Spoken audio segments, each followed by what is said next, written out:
अधिकार. मालतीताई तनतन करतच घरात आल्या आणि सोप्यावर येऊन बसल्या. 4 दिवसांसाठी म्हणून बहिणीच्या घरी राहायला निघाल्या तेव्हा त्या खूपच उत्साहात होत्या. पण आता मात्र त्यांचा मूड काही ठीक वाटत नव्हता. सुहासने त्यांची बॅग त्यांच्या खोलीत नेऊन ठेवली. मंजिरीने त्यांच्यासाठी चहा ठेवला आणि लगेच त्यांना नेऊन दिला. मालतीताईंनी काहीही न बोलता मंजिरीच्या हातातून चहा घेतला. त्यांचं काहीतरी बिनसलंय हे एव्हाना मंजिरीच्या लक्षात आलं होतं. पण तिने त्यांना काहीच विचारले नाही. थोड्याच वेळात लहानगा समर्थ शाळेतून आला आणि बाहेरूनच आई आई म्हणत आईला शोधत किचनमध्ये असलेल्या मंजिरीकडे गेला. मंजिरीने त्याला जवळ घेतले. त्याचे कपडे बदलून ती त्याला काही खायला घालणार इतक्यातच सासूबाईंचा आवाज तिला ऐकू आला आणि तिने खोलीतून बाहेर येऊन बघितले. त्या सुहासशी बोलत होत्या. माझी या घरात काहीच किंमत नाही. शोभाताईचे दोन्ही नातवंड शाळेतून आले की पहिल्यांदा आजीजवळ येतात. शाळेत काय काय केलं ते सांगतात. दिवसभर आजीच्या मागेपुढेच करतात. आजीशिवाय पान हालत नाही त्यांचं. पण इथे मात्र आजी घरात असून नसल्यासारखीच आहे. दिवसभर समर्थ नुसता आईच्या पदराआड लपलेला असतो. मला तर वाटतं त्याची आईच त्याला माझ्या विरोधात काही ना काही भरवत असेल, नाहीतर तो असा माझ्यापासून दूर दूर राहिला असता का? आईच्या तोंडून हे ऐकून सुहासला काय बोलावे आणि काय नाही तेच कळत नव्हते. मंजिरीला सुद्धा हे ऐकून खूपच वाईट वाटले. सुहास आईला म्हणाला, असं काही नाही आई. समर्थ अजून लहान आहे.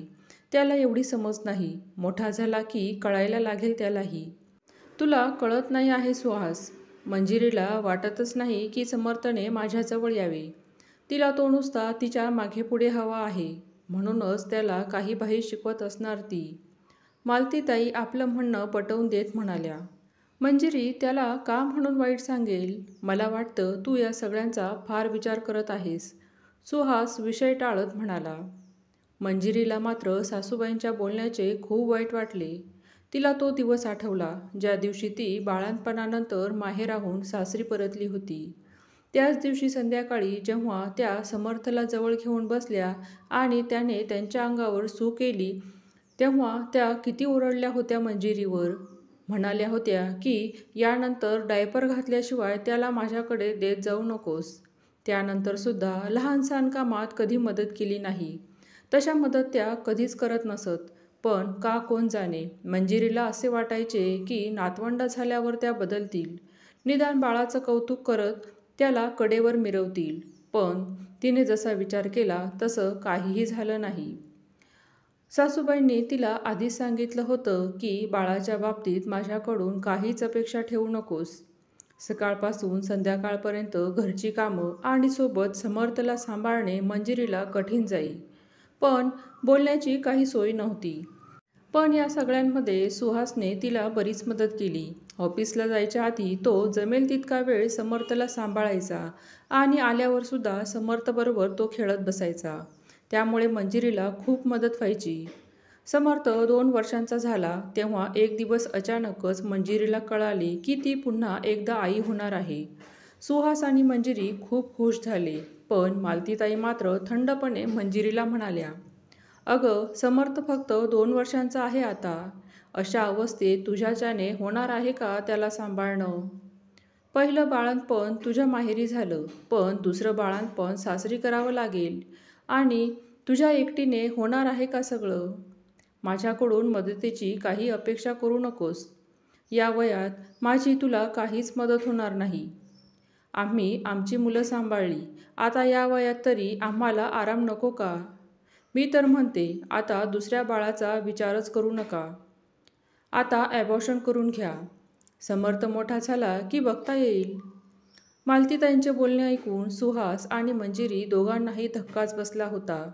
फारशा मदतीची त्यांना अपेक्षा नव्हतीच, पण इतक्या टोकाच्या प्रतिक्रियेची सुद्धा अपेक्षा नव्हती. दोघांच्याही उत्साहावर जणू विरजणच पडले होते. पण तरीही मंजिरी आणि सुहासने या बाळाला जन्माला घालण्याचा निर्णय घेतला. सुहासची भक्कम साथ असल्याने मंजिरीला तशी फारशी काळजी नव्हती. तरीही सासूबाई तिला बोलून दाखवायच्या की आमच्याकडे बायका बाळंतपणानंतर एका आठवड्यातच कामाला लागतात. दुसऱ्या बाळंतपणानंतर जास्त झोपून राहत नाही किंवा आराम करत नाहीत.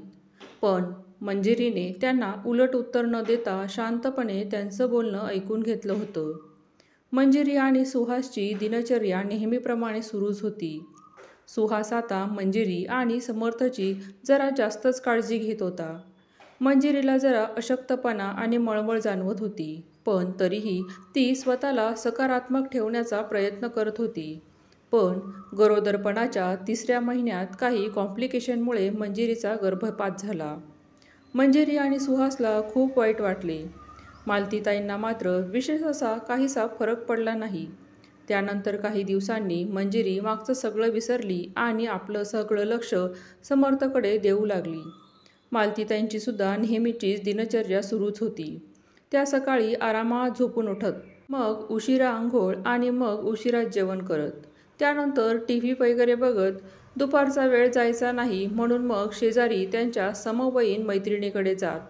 तिकडून आल्या की जरा चहा वगैरे घेत आणि संध्याकाळी शेजारच्या बागेत जरा फेरफटका मारायला म्हणून निघून जात.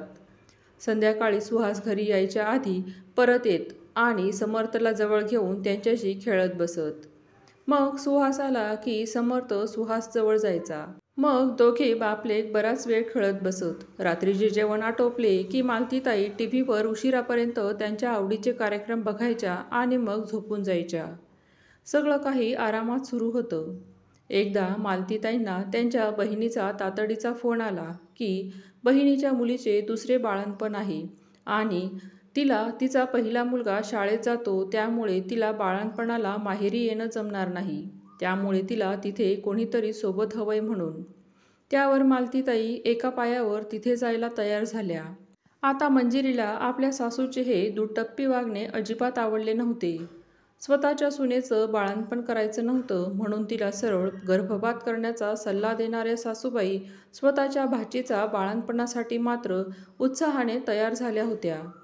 तिथे 4 महिने राहून सगळं काही व्यवस्थित पार पाडून सुद्धा आल्या होत्या. त्या गेल्या तेव्हा मंजिरीला खूप राग आला होता. तिला वाटले होते की सासूबाईंना त्यांच्या या वागण्याचा जाब विचारावा, पण त्या गावाहून परत येईस तोपर्यंत मंजिरीचा राग शांत झाला होता. शिवाय घरात वादविवाद नको म्हणून तो विषय काढणे तिने टाळले होते. पण मनात सासूबाईंबद्दल एक अढी निर्माण झाली होती. तरीही सून म्हणून आपलं कर्तव्य ती न चुकता पार पाडत होती. तिचं वागणं बदललंय हे मालतीताईंच्या लक्षात आलं होतं, पण ती नेहमीप्रमाणे सगळं काही आपल्या हातात आणून देते आहे हे पाहून मालतीताईंनी तिच्या वागण्याकडे दुर्लक्ष केलं होतं. तिचं वागणं बदललंय हे मालतीताईंच्या लक्षात आलं होतं किंवा मंजिरी त्यांच्याबद्दल काय विचार करते हे त्यांच्या लेखी फार महत्त्वाचं नव्हतं.